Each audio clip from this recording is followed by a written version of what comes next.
The idea of a living archive was mooted very early on, and throughout the project that was being questioned and developed. The idea of a living archive was being developed, and when we came to the point of giving this archive a title, the project a title even,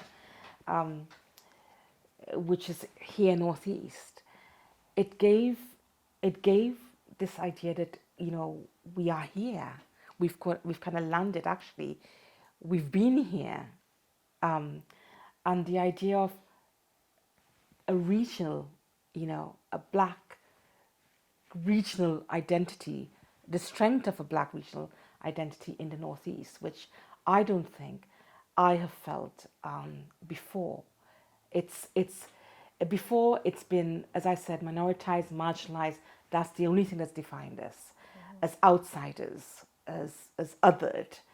But I think the work that has gone in, the breadth of work that has gone into this archive, and the emotionality of it, it's been quite an emotional process as well, of people coming together from the past, of meeting new people, of the generations, of different attitudes, the politics, how things have changed, and how mutable and rich the cultures of black people are in the Northeast.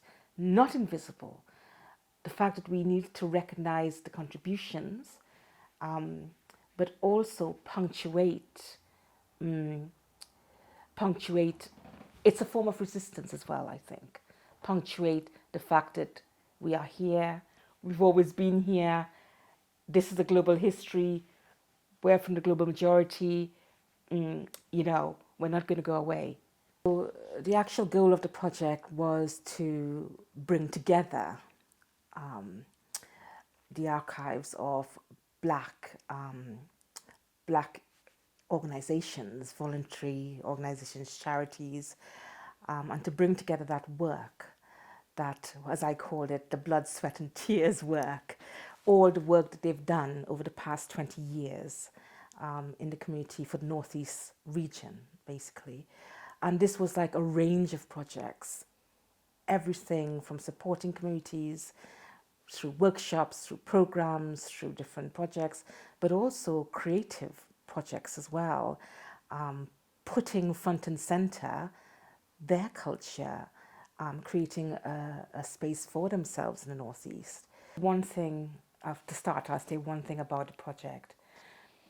It happened at a very interesting time, not just because of the pandemic.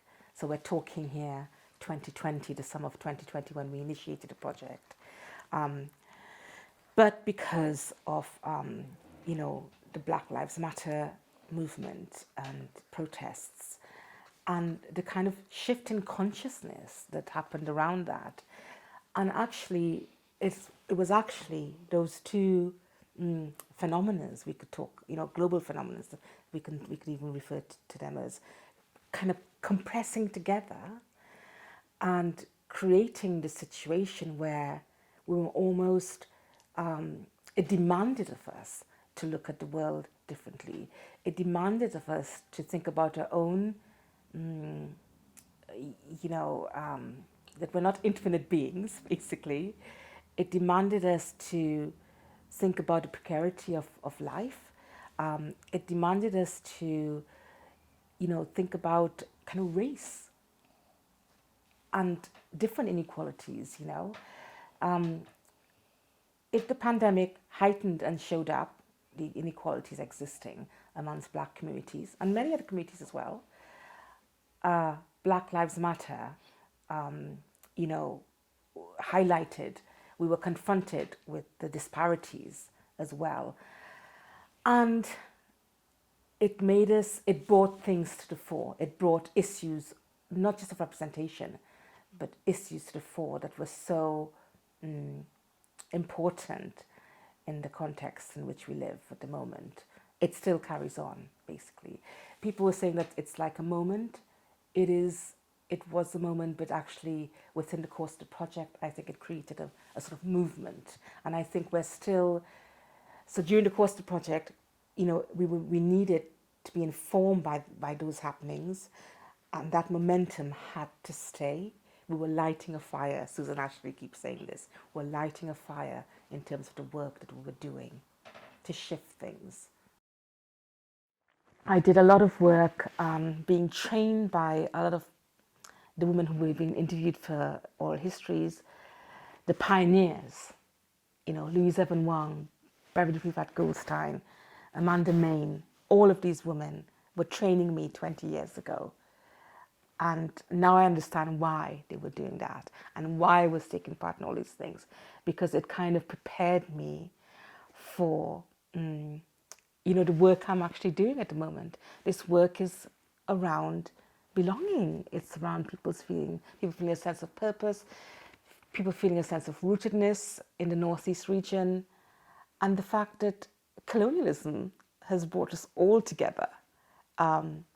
It fragmented us, but it's the reason why we're all here. We're part of different diasporas, and it's this interconnection that I think that that we still need a lot of definition around. And I think this is still evolving and kind of like, what was entangled needs disentanglement, need to be unraveled a bit. And I feel I want to be part of that work. I'm part of that work. I feel that I understand what it means to be outside. And I feel that's where I have a sense of connection with people who are diasporic or who are part of the global majority. It will always be where my passion will lie when it comes to heritage and cultural equity. Can I ask you